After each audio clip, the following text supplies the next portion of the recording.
Sejam muito bem-vindos a mais um Caras Bem-Estar. Eu sou a Rita Contarelli e hoje eu tô com o Dr. Fábio Schutz, oncologista geniturinário, que atua como coordenador médico da Oncologia Clínica da BP Paulista, né? Além, até anotei aqui também, além de ser membro do Grupo Latino-Americano Cooperativo de Oncologia Geniturinária. Isso mesmo. Doutor, muito obrigada por vir aqui falar comigo, falar com o nosso público para esclarecer várias dúvidas que a gente tem por aqui. Obrigado pelo convite, é um prazer estar aqui, espero que seja proveitoso para todos vocês. E hoje, gente, nós vamos falar sobre câncer de próstata. A gente acompanhou bastante o Novembro Azul, fizemos várias campanhas aqui na Caras, mas esse é um assunto que a gente deve abordar o ano inteiro, independente de ter um mês ou não, para focar nessas campanhas.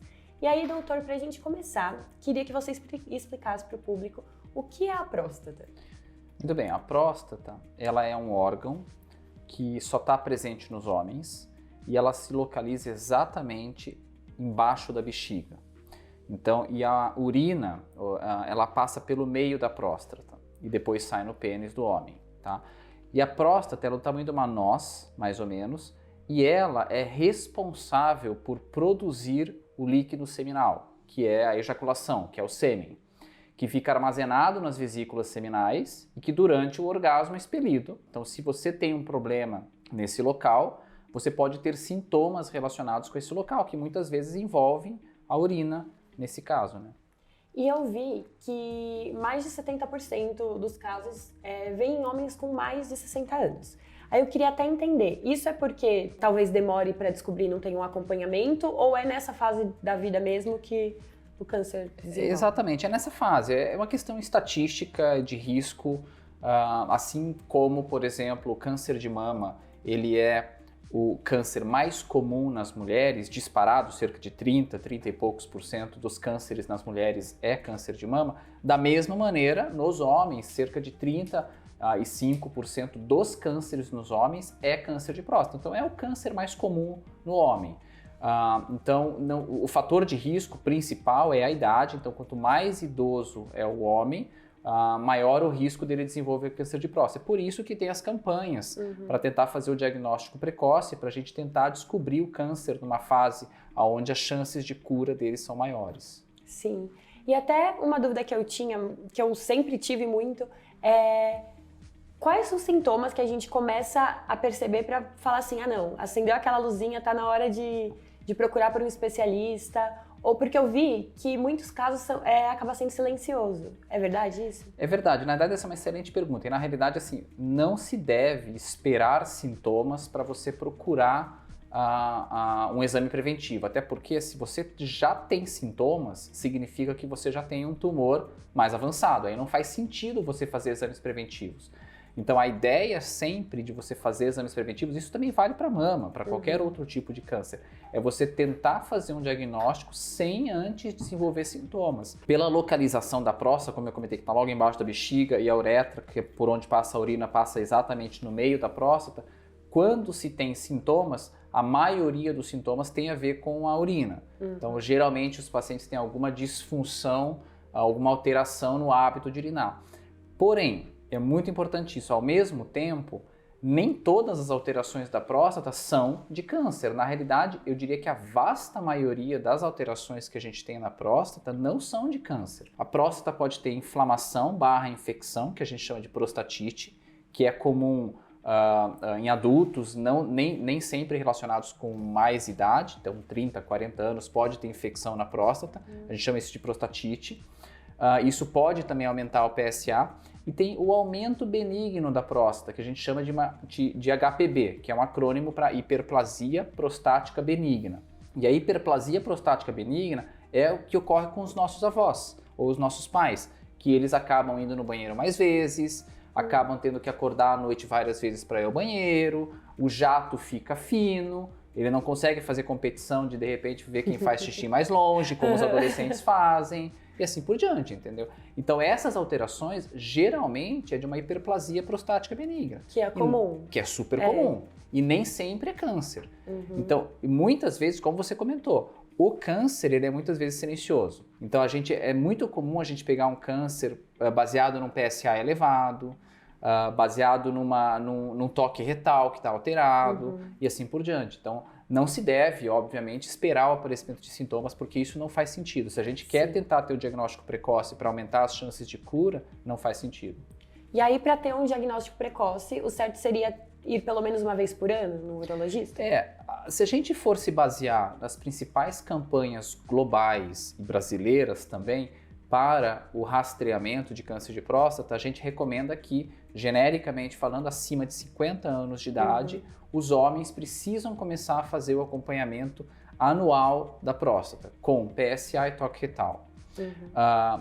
Alguns pacientes que têm um risco maior, eles podem iniciar isso com 45 anos de idade. Vai depender muito da raça do paciente, vai depender das características familiares do paciente, então às vezes a gente antecipa isso para 45 anos. Mas genericamente fica por ali 45, 50 anos, tem que começar.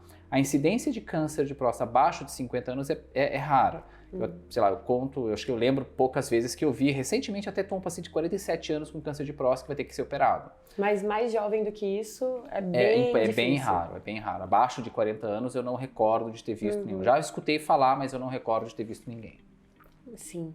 É até uma coisa que eu me perguntava muito. Eu pensava, será que não há casos tipo de um adolescente ou é extremamente raros? Eu acho que eu diria, na medicina a gente nunca fala nunca, né? Mas eu diria que é extremamente raro. Essa talvez seja a melhor palavra, essa é extremamente raro. Acho que adolescente eu desconheço. Não vai ser um câncer de próstata clássico, entendeu? Porque o câncer de próstata clássico que a gente conhece, que é mais em idoso, nos nossos pais, avós, não sei o quê, isso daí não acontece em adolescente. E em relação ao câncer, quando não é de forma silenciosa, tem algum sintoma assim que pega mais, além desses que a gente já tinha comentado? Eu acho que assim, são alterações geralmente de dor na urina, desconforto para urinar, e o principal, porque a gente tem que pensar se o câncer está localizado na próstata ou se ele já tem metástase em outros órgãos. E o câncer de próstata é o protótipo de doença que, quando gera metástases, virtualmente 90% das vezes vai para o osso. Então, assim, o que acontece, dependendo da localização das metástases, o paciente pode ter dores ósseas. Então, assim, pode ter dor na coluna, dor no quadril para andar e assim por diante. Então, só que, obviamente, se o paciente tem metástases ósseas, isso não é mais precoce. Isso já é um tumor bastante avançado, já é bastante avançado. O tumor localizado na próstata, via de regra, ele causa muito pouco sintoma. Porque tem um conceito que talvez seja mais técnico, mas o câncer de próstata, quando ele nasce mais na cápsula da próstata. Ele não nasce no miolo da próstata, que é por onde passa a urina. Então, normalmente, os cânceres, para causar sintoma, eles têm que crescer bastante até chegar no miolo da próstata. Outras vezes, também, novamente, não é precoce daí. Começa a ter alterações, eu já tive pacientes assim, que tem alteração até no hábito intestinal, para evacuar nas fezes, porque assim, da mesma maneira, a próstata é um órgão que fica embaixo da bexiga, na frente do reto. Sim. E é por isso que com o toque retal a gente consegue sentir a próstata e palpar a próstata, porque ela está na frente do reto. Então, alguns pacientes com tumores mais avançados na região da próstata podem ter alterações no hábito de evacuar, mas também não é comum. Se isso acontece, não é um câncer precoce. Isso já é um câncer avançado. Então. E, nossa, eu achei muito interessante mesmo, por mais que seja um assunto que tem esse caráter mais pesado, de saber que quando há metástase, a maioria das vezes vão para os ossos, né? Esse é um conceito interessante, porque na realidade é uma questão que, desde, sei lá, 1970, alguém já começou a falar que tem a questão da semente do solo, entendeu? Nem toda semente nasce em todo o solo, entendeu? Você tem que ter, de repente, a semente adequada no solo adequado. E essa é uma característica. O câncer de próstata, biologicamente falando, é um câncer que gosta muito de ir para o osso. Por que ele vai tanto para o osso? Não se sabe exatamente. Assim como, por exemplo, o câncer de cólon, o câncer coloretal, por exemplo, vai bastante para o fígado. Entendeu? Então, assim, tem algumas questões que tem a ver com essa questão de semente e solo. Mas o câncer de próstata, ele é caracteristicamente, se a gente colocar numa estatística dos pacientes que têm câncer de próstata avançado metastático, 92, 95% deles têm metástases ósseas. Caramba! A maioria, quando tem metástase, né? Não é que 90 se apresentam com metástase, não é isso, mas a maioria que evolui com metástase vai evoluir com metástase óssea em algum momento.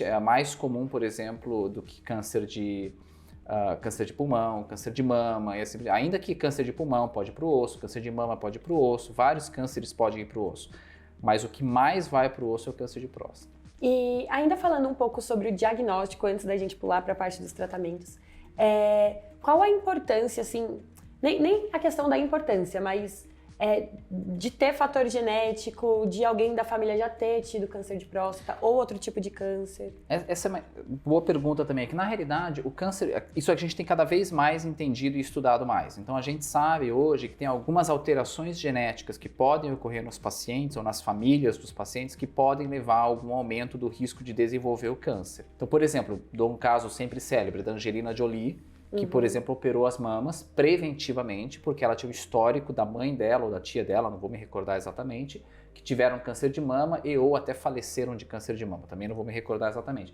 Mas ela investigou, tinha uma mutação no sangue que predispunha a ela ter esse câncer de mama e ela optou por tirar as mamas preventivamente e também ela operou os ovários preventivamente. E a alteração do gene que ela tem também aumenta o risco de câncer de próstata, que é o que a gente conhece como BRCA1 ou BRCA2. São os dois principais genes que podem estar alterados e que aumentam o câncer de próstata, mama, endométrio, ovário e também pâncreas, por exemplo. Então, dependendo da história familiar que aquele paciente pode ter, ele fala, minha mãe e minha irmã tiveram câncer de mama, minha avó teve câncer de mama. Não precisa ser só câncer de próstata.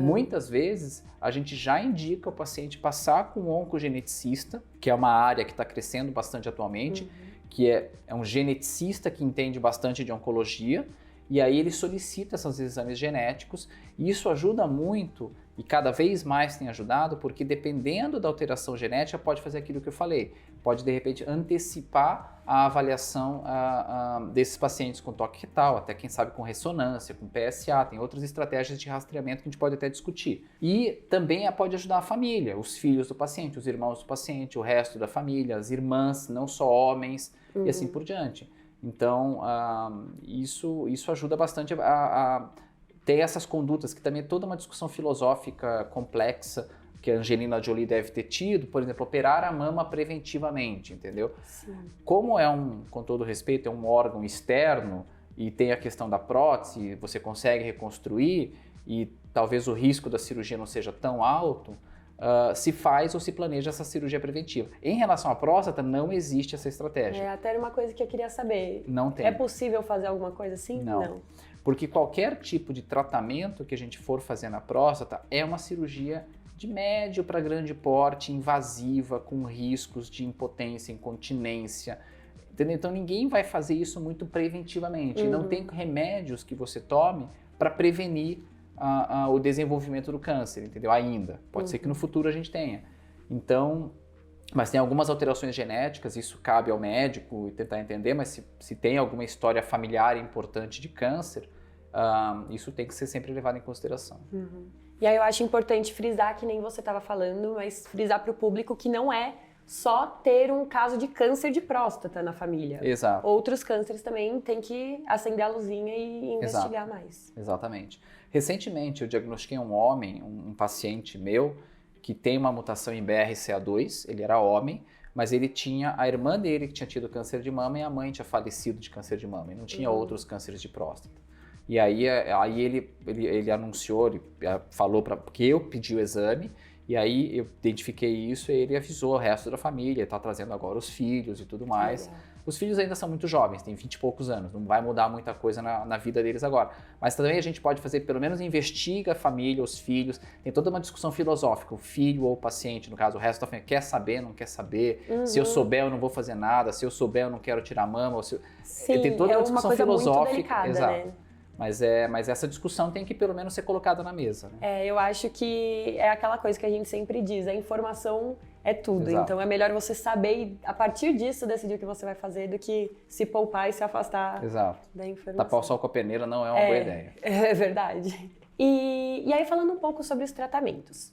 Eu queria entender um pouco melhor qual é o tratamento para quem descobriu num estágio mais inicial ou para quem já deu metástase.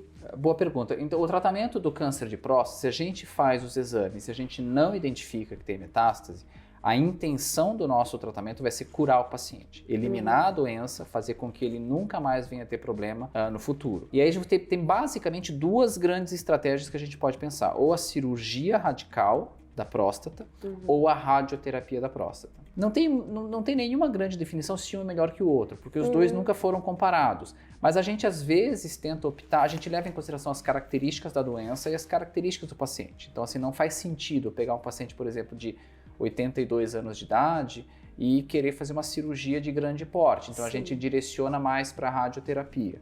Da mesma maneira, a gente não precisa ter 82 anos de idade, pode ter, sei lá, 48 anos de idade, ter tido um infarto e um derrame há 2 anos atrás, tomam inúmeras medicações e ele é um paciente de altíssimo risco para uma cirurgia, entendeu? Então a gente leva as características do paciente, as características da doença e tenta estratificar o tratamento entre cirurgia versus radioterapia. As duas têm a intenção de curar o paciente e eliminar a doença por completo. O que acontece é que, muitas vezes, alguns desses pacientes, ao longo dos anos de acompanhamento, eles podem vir a ter recidiva. Então, eles precisam continuar sendo acompanhados para ver se eles não vão ter recidiva. Independente da radioterapia ou da retirada. Exato, porque na realidade, assim, por que um câncer gera metástase? Porque algumas células que estão lá no câncer saem do câncer e circulam pelo corpo do paciente e eventualmente vão se alojar em outros órgãos. No caso do câncer de próstata, preferencialmente no osso, porque ele tem uma predileção por osso. E aí gera mais cedo ou mais tarde, isso pode ocorrer depois de poucos meses até vários anos. Eu tenho pacientes que tiveram metástase depois de 8 anos, depois de 10 anos. É muito tempo. Entendeu? Então, assim, a gente sempre orienta o paciente, a gente novamente julga os critérios de risco da doença para saber se o risco de recidiva é maior, o risco de recidiva é menor, isso não cabe aqui, mas a gente pelo menos continua acompanhando o paciente com PSA, com avaliações clínicas, periodicamente. No começo é mais frequente, conforme vai passando o tempo, a gente vai espaçando os acompanhamentos com mais tempo de intervalo, né? E quais as consequências, assim, desses dois tratamentos? Excelente pergunta, talvez a mais interessante para todo mundo que quer saber. O principal, então como eu falei, o órgão, a próstata, ela fica logo abaixo da bexiga. Do lado da próstata passam os nervos e vasos sanguíneos que são responsáveis pela ereção e pela continência, tá? Então a ereção é a potência, é onde o pênis fica ereto. Então sempre que a gente vai cutucar ali, se você vai operar, o cirurgião vai ter que mexer, cutucar, cortar, ligar. E assim, isso é um trauma que ocorre naquela região. Então muitas vezes o trauma nesses vasos sanguíneos ou nesses nervos que passam do lado da próstata levam ao aumento do risco de impotência e incontinência.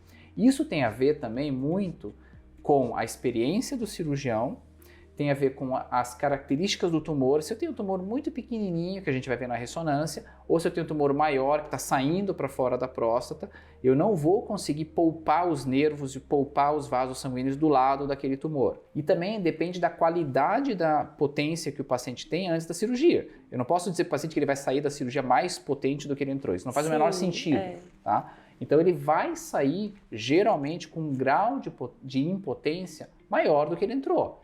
E isso também tem a ver com a idade, porque com a idade, quanto mais idoso o paciente é, geralmente a potência cai.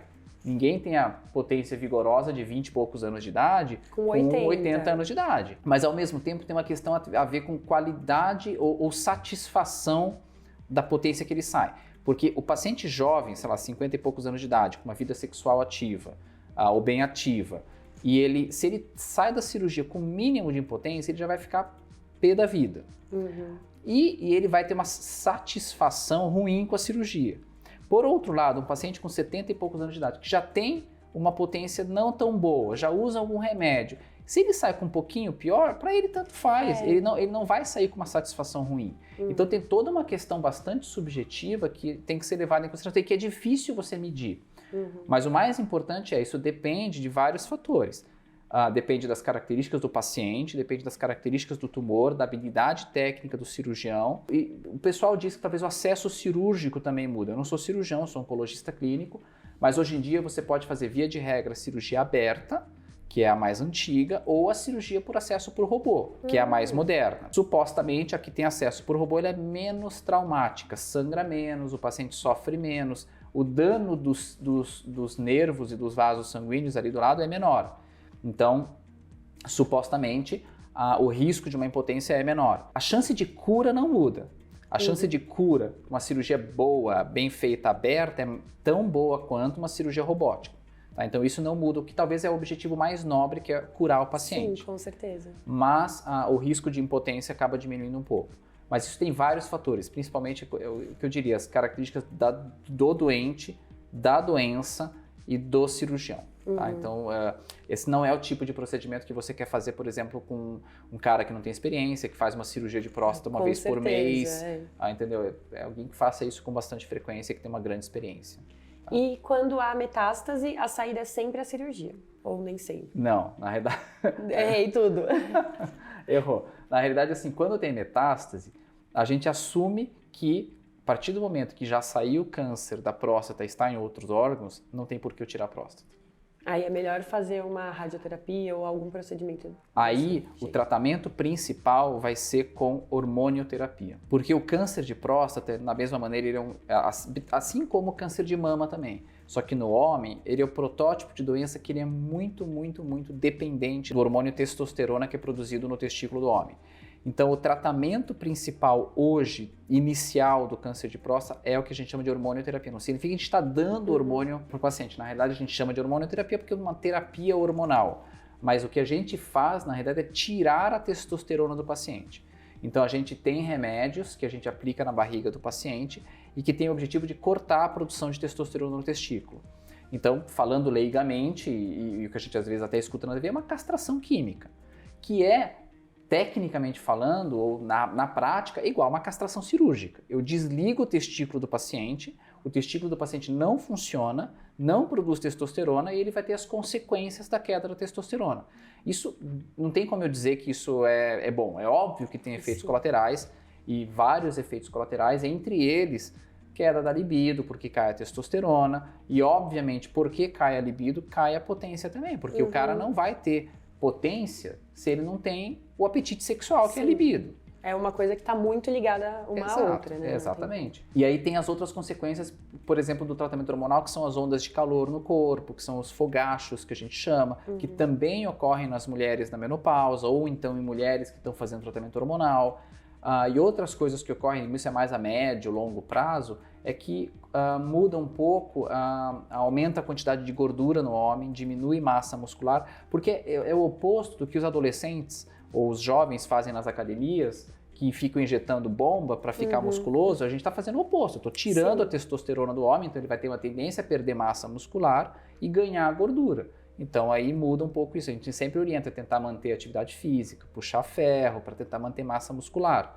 Mas ninguém vira mulher, ninguém fala fino, isso não acontece, tá? Que é uma coisa que às vezes a gente escuta muito dizer que é um mito muito grande em cima do tratamento, né? Infelizmente ocorre isso, né? Mas eu falei que no começo o tratamento é hormonal. É que inevitavelmente, ou pelo menos se o paciente viver tempo suficiente, a tendência do tumor é aprender a sobreviver também com níveis hormonais baixos.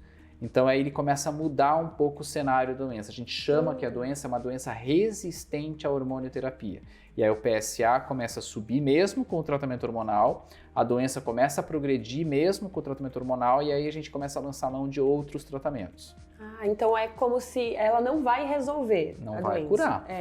Porque Entendi. A partir do momento que eu tenho metástases ósseas, eu não consigo, hoje, 2022/2023 quase, a gente não consegue eliminar a doença. Eu posso ser que eu consiga controlar a doença por vários anos, mas aquilo que eu falei, se o paciente viver o tempo suficiente, ele inevitavelmente vai ter um risco de vir a falecer da doença, infelizmente.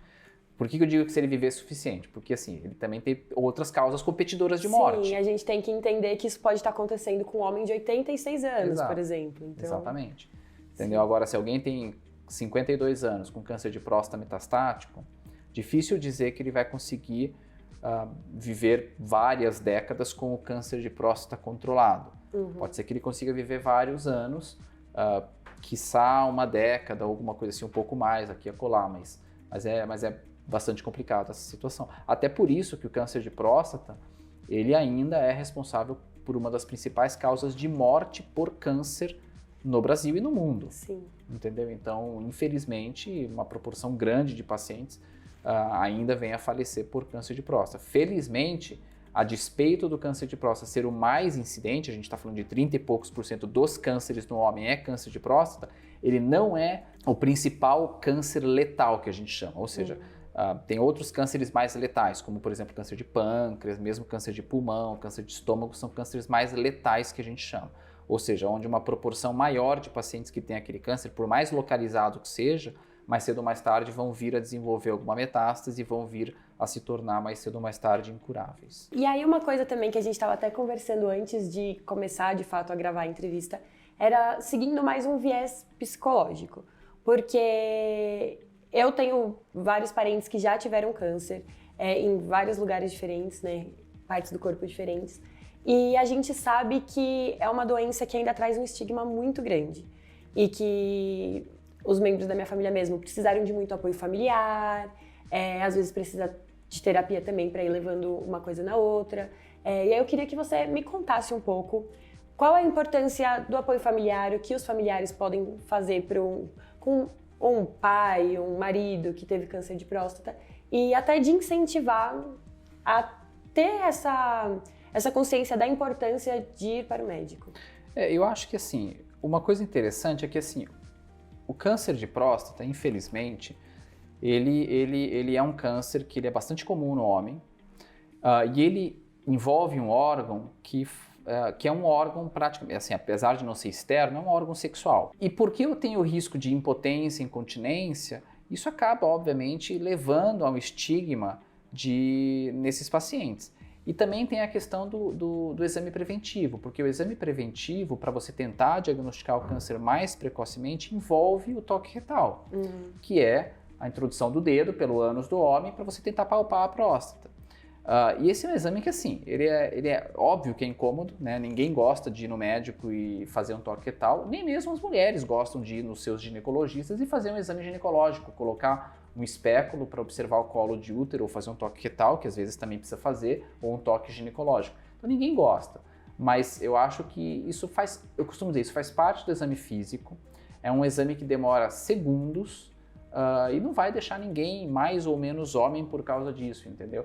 Eu acho que existe uma chance, os estudos mostram isso, que as estratégias de diagnóstico precoce com o toque retal e o PSA aumentam a chance de cura dos pacientes. Então, assim, é a melhor estratégia que a gente tem hoje de diagnosticar um câncer de próstata precocemente e dessa maneira tratá-lo precocemente e aumentar as chances de cura do paciente. E dessa maneira prevenir metástases e prevenir mortalidade por câncer de próstata. Então essa é a melhor estratégia. Então acho que a gente tem que tentar fazer um esforço para vencer essas barreiras, vencer esse preconceito, que é natural, nunca vai acabar.